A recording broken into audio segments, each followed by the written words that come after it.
6th, 2023. And our first order of business is the approval of the minutes for our last meeting, February 6th.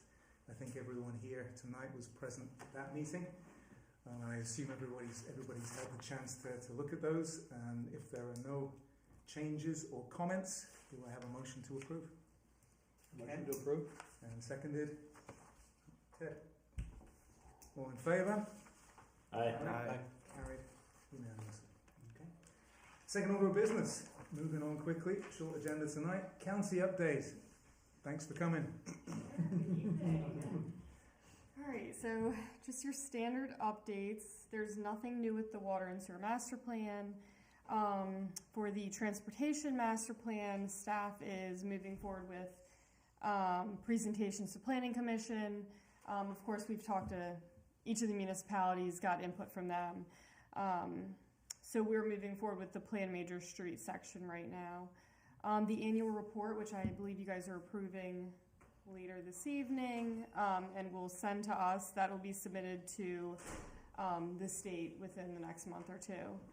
And then for the economic development and land use study, we are looking for public participation right now, and our next meeting is April 27th at Exploration Commons. Any questions? No? Thanks. Thank you very much. Thanks for coming. Thanks for coming. Great. Appreciate it, really. So, next order of business is the 2022 annual report, Yes, which you had the chance to look at. quick review. So the county's compiling information for the 2022 annual report to send off to the Maryland Department of Planning. And providing our data to be added to the county-wide submittal satisfies all of Sykesville's requirements for that report. So hopefully everyone had a chance to look at it. It's pretty slim for 2022, as we know. But if it looks good to everyone, we can go ahead and vote to approve it this evening. We'll have Phil sign the letter, and then staff can go ahead and shoot it off to the county. If there's any concerns or adjustments that need to be made, we can discuss those this evening, and then staff can go ahead and make those changes, and we can vote on it after those changes have been made. So, I'm guessing that the yes/no boxes will all be checked on the final. yeah, there's some that are not. Not on this copy, but the actual the elements of each section have marked in. But We'll definitely make sure we go through before we send it off. Double check, make sure they're all. Under facilities, number 2, I'm assuming that was the Stonehouse restaurant. That's the one about the APFO restrictions. I'm just assuming that's what that was. Number 2 was the Stonehouse restaurant. Okay, that's what I just kind of figured. All right. okay. So that being said, does anybody have any questions or comments about the actual draft itself? No. So I had a couple of questions. So on number 1 under comprehensive plan and plan elements, were there any new comprehensive plan or plan elements adopted? We did move forward with A&E design on a few areas. I wasn't sure if we needed. On the copy I'm looking at, it says no. Right. And I'm not sure if we need to move forward and say yes to that, since some of them are at 50% design. I wasn't 100% certain or not. That I'm not 100% certain either. I can double check with Joe. And if it's that you have to have it built, I get why it's no. But if it's that it's sitting in design, my was that it had to be finished, built, which is why I had it no. We can certainly clarify that and confirm before we send it off, and if it has to be changed, so we can bring it back. And then under subdivision and site plan approvals, it asks about residential subdivisions under number 1. And I thought we did, and I'm not remembering the exact dates of when we added the annexation in for the little sliver of property. Was that in 21? So the annexation itself is in 21. Got it. The new zoning map wasn't approved till early 22, so we have the new zoning map. Yeah, I saw that. But the annexation itself is approved in 21. Perfect. And it was on the 2021 report. Awesome. I double checked to make sure. Thank you for doing that, Jenna. That was, I think, the only couple of questions that I had. Thank you. Any other comments or issues? No? So we need a motion to approve the annual report with any possible changes to section 1 if necessary, and also to authorize the chair to sign the letter which goes to the Maryland Department of Planning. saying that we've actually participated in the process of this document.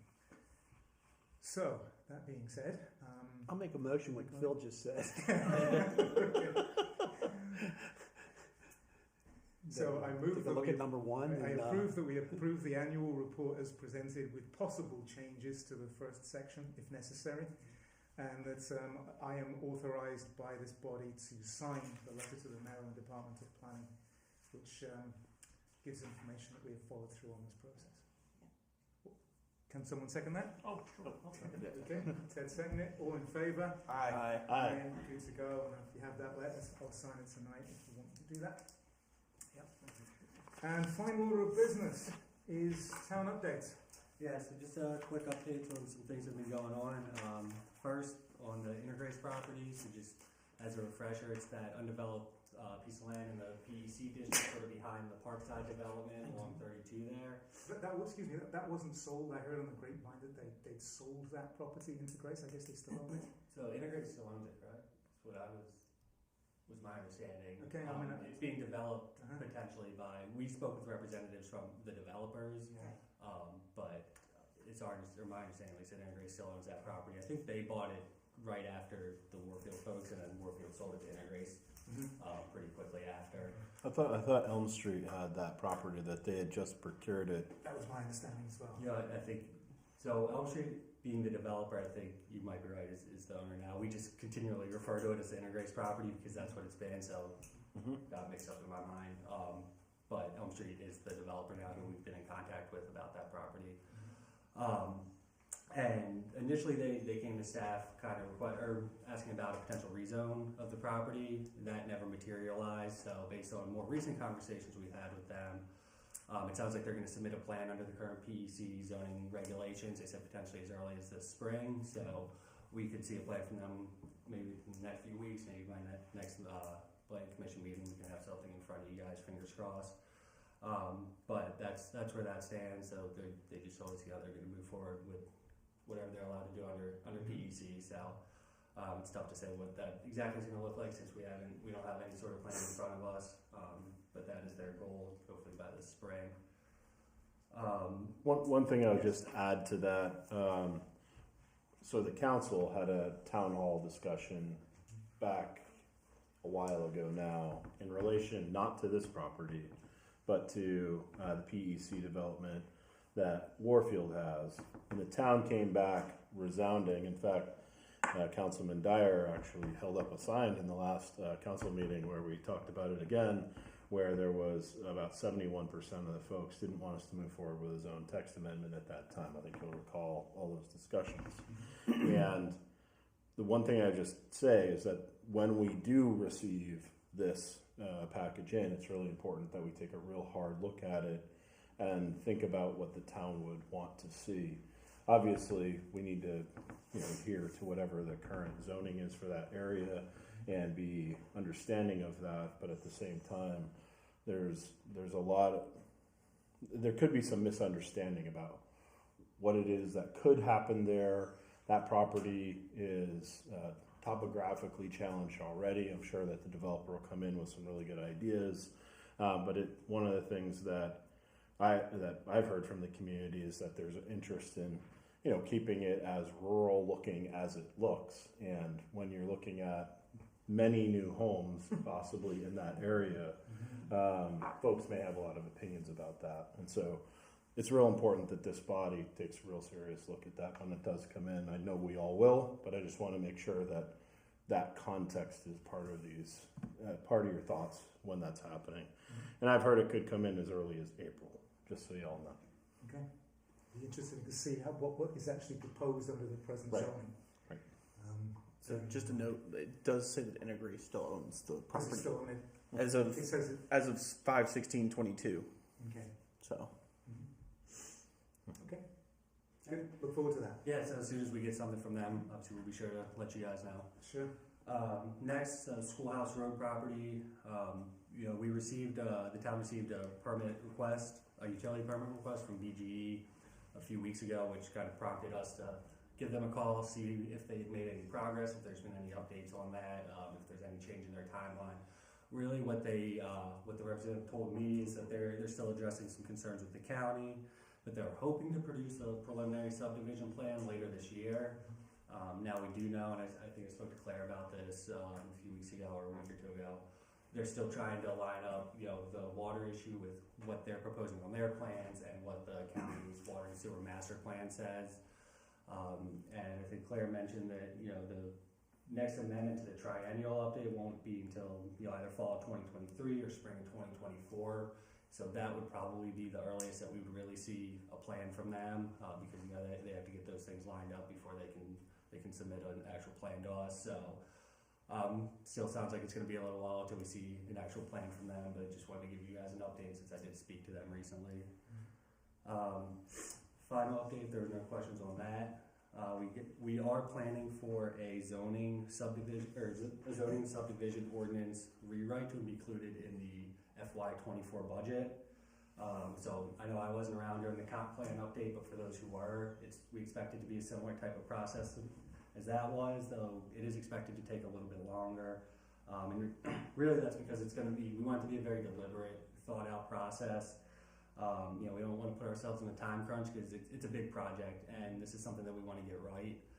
So again, it's going to be a long process. Everyone here is going to be involved, so that's why I want to mention it now, put it on everyone's radar.